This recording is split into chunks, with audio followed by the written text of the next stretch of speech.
ఆంధ్రప్రదేశ్ మంత్రివర్యులు నారా లోకేష్ టీం మీద వైసీపీ అధినేత జగన్మోహన్ రెడ్డి కాన్సంట్రేషన్ చేశారని, వారి టీం మీద మొసాద్ తరహా నిఘా పెట్టారు అనేటువంటి ప్రచారం ఇప్పుడు సోషల్ మీడియాలో జరుగుతున్నటువంటి నేపథ్యంలో ఈ మొసాద్ తరహా నిఘా ఏంటనేది మనం తెలుసుకునేటువంటి ప్రయత్నం అయితే చేద్దాం. ప్రస్తుతం మనతో పాటున్నారు ప్రముఖ రాజకీయ విశ్లేషకులు, ప్రముఖ సీనియర్ జర్నలిస్ట్ సిఎస్ రావు గారు. సార్తో మాట్లాడదాం.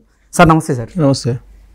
లోకేష్ గారి టీం మీద జగన్మోహన్ రెడ్డి కాన్సంట్రేషన్ చేశారని, వారి టీం మీద మొసాద్ తరహా నిఘా పెట్టారు జగన్మోహన్ రెడ్డి అనేది ఒక ప్రచారం జరుగుతూ ఉంది.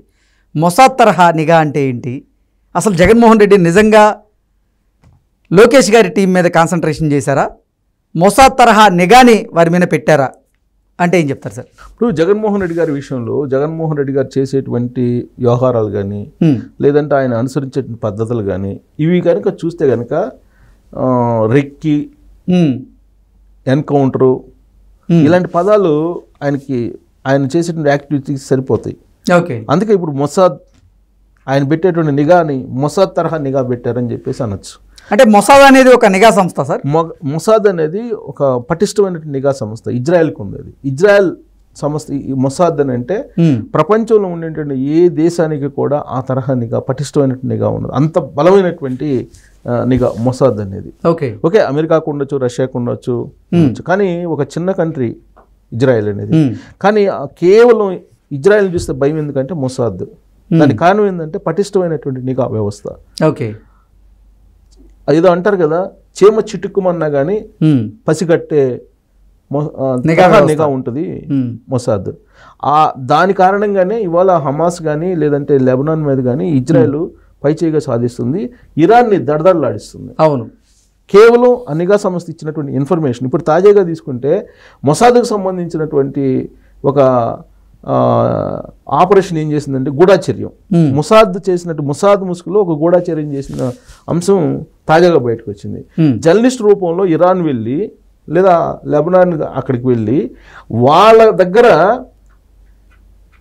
ఇజ్రాయెల్కి వ్యతిరేకంగా మాట్లాడుతూ వాళ్ళ సమాచారాన్ని అక్కడ వేసేటువంటి ఒక జర్నలిస్ట్ని పట్టుకున్నారు. అంటే జర్నలిస్ట్ రూపంలో మొసాద్ అనేది గూఢాచర్యానికి పంపించింది అవతల కంట్రీస్కి. జర్నలిస్టులను పంపించింది, ఇంటర్నేషనల్ జర్నలిస్టులు పంపించినట్టు అక్కడ ఇజ్రాయెల్కి సంబంధించినటువంటి వాళ్ళనే పంపించింది. అక్కడి నుంచి వచ్చిన ఇన్ఫర్మేషన్ ప్రకారం ఇప్పుడు నసరుల్లాని, వీళ్ళని ఉగ్రవాద అధిపతులు ఉన్నారు కదా, వాళ్ళని హిజ్బుల్లాకు సంబంధించి వాళ్ళని వేసేసారు ఇజ్రాయెల్. అంటే మొసాద్ అనేది నీకు గూఢాచర్యం ఎంత పకడ్బందీగా చేస్తుందో చూడు. ఆ తరహా ఇదంతా ఎందుకు చెప్తున్నానంటే జగన్మోహన్ రెడ్డి గారి యొక్క ఆపరేషన్ ఎలా ఉంటుంది అనేది. మొసాద్ తరహా ఆపరేషన్. ఇప్పుడు నేను అంతే, మొసాద్ తరహా నిఘా అంటే ఈ నిఘాలో జర్నలిస్టులు కూడా ఉన్నారంటారు. అదే చెప్తుంది.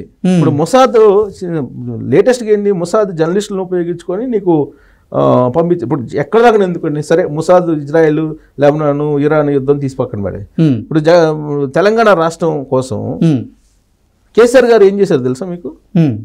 అన్ని మీడియా సంస్థల్లో తెలంగాణ ఉద్యమకారుల్ని, తెలంగాణ సంబంధించినటువంటి వాళ్ళని ఆపరేట్ చేశారు. ఓకే, అంటే జర్నలిస్టులుగా నియమించారు, ఫోన్లు చేసి అన్ని మీడియా సంస్థలకి అప్పట్లో. ఆ తర్వాత నీకు జర్నలిస్టులు అన్ని మీడియా సంస్థల్లో చేరిపోయారు. ఆయన చేర్చారు. అక్కడి నుంచి తెలంగాణ ఉద్యమాన్ని తీసుకొచ్చి దాన్ని లాస్ట్కి తెలంగాణ సాధించుకునే పరిస్థితికి తీసుకొచ్చారు.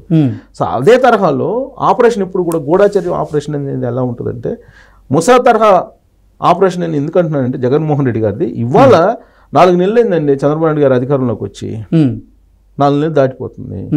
4 నెలలు అవుతుంటే ఇవాళకు కూడా అడ్మినిస్ట్రేషన్ కానీ లేదా పరిపాలనలో కానీ ఎక్కడ ఏం జరుగుతుంది అనేది పక్కాగా సమాచారం రానటువంటి పరిస్థితి ఉంది. దానికి కారణం ఏంటి? జగన్మోహన్ రెడ్డి గారికి సంబంధించినటువంటి స్లీపర్ సెల్స్ క్షేత్రస్థాయిలో మారుమూల గ్రామాలకు కూడా వెళ్ళింది, అంటే ప్రభుత్వంలో ఉన్నటువంటి అన్ని విభాగాల్లో, అన్ని శాఖల్లో జగన్మోహన్ రెడ్డి కోవట్లు ఇప్పటికీ ఉన్నారని నేను చెప్పడం కాదు. కావాలంటే నిఘా సంస్థలు ఎంక్వైరీ చేసి నిఘా సంస్థలు ఇస్తున్నటువంటి ఇన్ఫర్మేషన్ ఎక్కడైనా తీసుకోండి, పోలీసు విభాగాలు తీసుకోండి, రెవెన్యూలు తీసుకోండి, ఇంపార్టెంట్ చోట ఎక్కడైనా తీసుకోండి మీరు, ప్రతి చోట కూడా జగన్మోహన్ రెడ్డికి సంబంధించినటువంటి గూఢాచర్యం జరుగుతుంది కదా. ఇప్పుడు 16 మంది ఐపీఎస్ఎల్ని రిపోర్ట్ చేయమన్నారు డీజీపీ ఆఫీస్లో. ఎవరైనా డీజీపీ ఆఫీస్లో రిపోర్ట్ చేస్తున్నారా? ఒకళ్ళిద్దరు తప్ప, ఏదో కొంతమంది తప్ప. మరి వాళ్ళు ఏం చేస్తున్నారు? మొసాద్ తరహా ఆపరేషన్ చేయటం లేదని చెప్పేసి ఎలా అనుకోవాలి? మరి జగన్మోహన్ రెడ్డి గారు బెంగళూరు వెళ్ళిపోయి యలహంక ప్యాలెస్లో వీకెండ్ రివ్యూలు ఎవరితో చేస్తున్నారు? సింపుల్.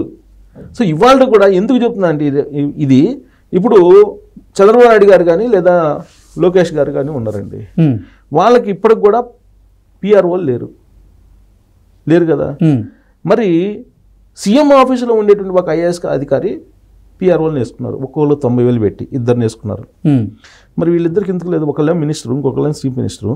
పిఆర్ఓలు ఇంతవరకు ఎందుకు తీసుకోలేకపోయారు? సిపిఆర్ఓని ఎందుకు పెట్టుకోలేకపోయారు? సరిగ్గా సరైనటువంటి వాళ్ళని పెట్టుకోలేకపోయారు కదా. ఇవాళకి కూడా అదే కదా చాలా చర్చ జరుగుతుంది ఇప్పుడు. తర్వాత మీకు గ్రామ స్థాయిలో కూడా ఎంఆర్ఓ స్థాయి నుంచి ఎస్ఐ స్థాయి నుంచి ఎవరెవరు ఏంటి అనేది తెలుసుకునేటువంటి వ్యవస్థను ఏర్పాటు చేశారు జగన్మోహన్ రెడ్డి గారు. అందుకే అందరికీ ఒక పిలిపిచ్చారు 2 రోజుల క్రితం. అందరూ రెడ్ బుక్ ఓపెన్ చేయండి. రెడ్ బుక్ ఓపెన్ చేసి ఎవరెవరు నిబంధనలకు విరుద్ధంగా లేదంటే హరాస్ చేస్తున్నారు. తెలుగుదేశం పార్టీ వచ్చిన తర్వాత కొంతమంది అధికారులు ఎవరు హరాస్ చేస్తున్నారు, వాళ్ళ పేర్లన్నీ మీరు నోట్ చేసి పట్టండి. అప్పట్లో రెడ్ బుక్ అనేది ఒక లోకేష్ గారి చేతిలోనే ఉంది. కానీ ఇప్పుడు రెడ్ బుక్ అనేది ప్రతి మండల స్థాయిలో కూడా ఒక రెడ్ బుక్ని తయారు చేయండి. మనం అధికారంలోకి వస్తున్నాం 2029లో. జగన్మోహన్ రెడ్డి మీద చర్యలు తీసుకుంటాడు. ఆ రెడ్ బుక్ని మనం ఓపెన్ చేసి అప్పుడు మనం చూపిద్దామని చెప్పి జగన్మోహన్ రెడ్డి గారు ఆదేశాలు జారీ చేశారు. అంటే మీరు రెడ్ బుక్ని తీసి మీకు లోకేష్ గారు దాని మీద, లోకేష్ గారి టీమ్స్ మీద కాన్సన్ట్రేషన్ చేయమని చెప్పి ఆయన చెప్తున్నారు. లోకేష్ గారి టీం ఎవరైతే ఉన్నారో బ్యాక్ ఎండ్ టీం కానీ లేదంటే జనరల్గా అధికారంలో ఉన్నప్పుడు కానీ అధికారం లేనప్పుడు కానీ కొంత టీము ఉంటుంది, ఫేవర్ టీం ఒకటి ఉంటుంది. వాళ్ళు ఎవరెవరు ఉన్నారనేది ఒక పెద్ద నిఘా పెట్టారు.